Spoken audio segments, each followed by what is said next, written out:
इस वाले क्वेश्चन को देखिए, इसमें आपको बताना है मेजर प्रोडक्ट। तो आप देख पा रहे हैं CH3 CH2 CHO, ये आपका एक एल्डिहाइड है। इसकी रिएक्शन करानी है आपको एक्सेस HCHO से, और एल्केली की प्रेजेंस में आप इसको कर देंगे क्या, रिफ्लेक्स। तो सबसे पहले आपका क्या करना है कि आप इस वाले मॉलिक्यूल को देखिए, इसमें आपके अल्फा हाइड्रोजन है जबकि इसमें अल्फा हाइड्रोजन नहीं है। जब आपको पता है कि जब दो डिफरेंट डिफरेंट एल्डिहाइड एक दूसरे से रिएक्ट करते हैं तो उसको, उस रिएक्शन को हम क्या बोलते हैं, क्रॉस एल्डोल कंडेंसेशन। सिंस इसकी और इसकी रिएक्शन करानी है, अगर ये सेम अपने ही मॉलिक्यूल से करे तो आप उसको एल्डोल कंडेंसेशन बोलोगे। ठीक है, इतना आपको क्लियर है। तो सबसे पहले आपको क्या करना है, इस रिएक्शन मिक्सचर में है आपका एल्कली। तो जो ये एल्कली है, यहाँ से आपका जो प्रोटॉन है इसको क्या करेगा, एब्स्ट्रैक्ट कर लेगा, और यहाँ पे ये दोनों इलेक्ट्रॉन इस कार्बन पे चले जाएंगे। और आपका जैसे ये दो इलेक्ट्रॉन इधर आए तो आपका बनेगा CH3 CH minus and CHO। अब देखिए, ये आपका जो मॉलिक्यूल है ये किस तरह से काम करेगा, ये एज ए न्यूक्लियोफाइल की तरह काम करेगा। और जो आपका HCHO है, ठीक है, जो आपका HCHO है वो कैसे काम करेगा, ये आपका एज एन इलेक्ट्रोफाइल की तरह काम करेगा। इलेक्ट्रोफाइल की तरह काम क्यों करेगा, क्योंकि यहाँ पे इलेक्ट्रॉन की डेफिशिएंसी हुई। कैसे, क्योंकि एक जो ऑक्सीजन है ये इलेक्ट्रॉन को पुल रखेगा, तो यहाँ पे पार्शियल पॉजिटिव चार्ज होगा। इसी वजह से जो ये न्यूक्लियोफाइल है ये कहाँ रिएक्ट करेगा, इलेक्ट्रॉन डेफिशिएंट जगह पे, और ये दोनों इलेक्ट्रॉन आपके हो जाएंगे इधर, और कुछ इस तरह का कंपाउंड आपका बनेगा। ये CH कहाँ से, इस कार्बन से अटैच हो जाएगा। ठीक है, ये देखिए ये CH2 ग्रुप है, ये O माइनस, तो ये आ जाएगा CH2O माइनस। इसी तरह जो आपका फर्दर ये बचा हुआ जो हाइड्रोजन है इसको भी एल के लिए एक्सट्रैक्ट कर लेगा, और इसकी जगह भी क्या अटैच हो जाएगा, ये हो जाएगा, यहाँ पे माइनस चार्ज आ जाएगा, फर्दर इस पे अटैक करेगा, और यहाँ पे भी आपका क्या आ जाएगा, CH2O माइनस। तो कैसे, ये एक्सट्रैक्ट होके क्या बन जाएगा, जब OH माइनस से रिएक्शन करेंगे तो ये आपका बन जाएगा CH3C, ऊपर आपका है CH2O माइनस, और ये आपका यहाँ पे जब ये हाइड्रोजन एक्सट्रैक्ट हो जाएगा तो यहाँ पे माइनस चार्ज आएगा, ये आ जाएगा CHO।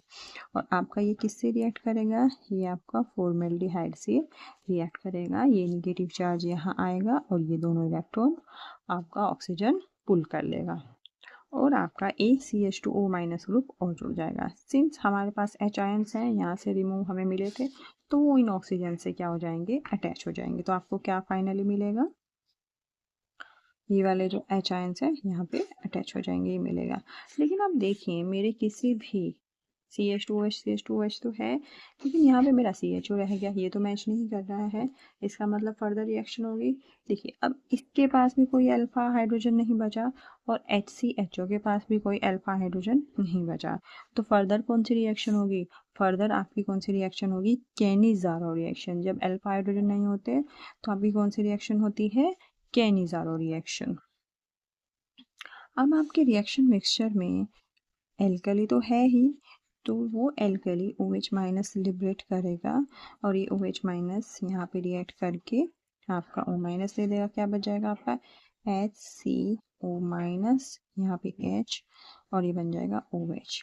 तो अगर ये आपके इलेक्ट्रॉन वापस यहाँ पे आए, क्योंकि वापस यहाँ पे आए, तो आपका क्या होगा, कोई ग्रुप इनमें से रिमूव होगा, या तो OH या आपके दोनों H में से एक। लेकिन OH अगर आपका रिमूव हो गया तो फर्दर मुझे यही मिल जाएगा। ठीक है, तो इस रिएक्शन में आपका क्या रिमूव होगा, इस रिएक्शन में आपका रिमूव होगा H माइनस। ये दोनों इलेक्ट्रॉन आपके यहाँ आ जाएंगे वापस, और आपका H माइनस क्या हो जाएगा, रिमूव हो जाएगा, यानी कि हाइड्राइड आयन आपका रिमूव होगा। ये हाइड्राइड आयन यहाँ पे CHO में COO बॉन्ड पे अटैक करेगा। ओके, तो ये हाइड्रोजन आयन यहाँ पे अटैक करेगा, और ये दोनों इलेक्ट्रॉन ऑक्सीजन पुल कर लेगा। आपका क्वेश्चन ये हो सकता है कि OH माइनस आयन यहाँ पे क्यों नहीं अटैक कर सकता, क्योंकि देखिए यहाँ पे क्राउडिंग है ज़्यादा, तो जहाँ कम क्राउडिंग है वहाँ पर इसको सहूलियत ज़्यादा होगी, तो OH माइनस HCHO पे ही अटैक करेगा प्रिफरेबली। फिर H माइनस यहाँ पे इजीली अटैक करेगा, क्योंकि जो H माइनस का साइज है वो कंपेरेटिवली छोटा है। तो आपका जब यहाँ पे अटैक कर लेगा H माइनस, तो ऑक्सीजन के पास आपके क्या चले जाएंगे, दो इलेक्ट्रॉन चले जाएंगे, और आपको कौन सा कंपाउंड मिलेगा, आपको मिलेगा ये ठीक है, यहाँ पे H अटैच हो जाएगा और ये 2 ऑक्सीजन यहाँ पे हो जाएंगे। अब आपको पता है आपके रिएक्शन मिक्सचर में H प्लस आयन्स तो है ही, तो एक जो H प्लस आयन है वो कहाँ अटैच हो जाएगा, वो इस ऑक्सीजन पे अटैच हो जाएगा और आपको फाइनली ये प्रोडक्ट मिलेगा। ये भी CH2OH हो जाएगा, ये भी CH2OH, ये भी CH2। तो ये हमारा कौन सा ऑप्शन मैच कर रहा है, ये हमारा मैच कर रहा है ऑप्शन नंबर 3।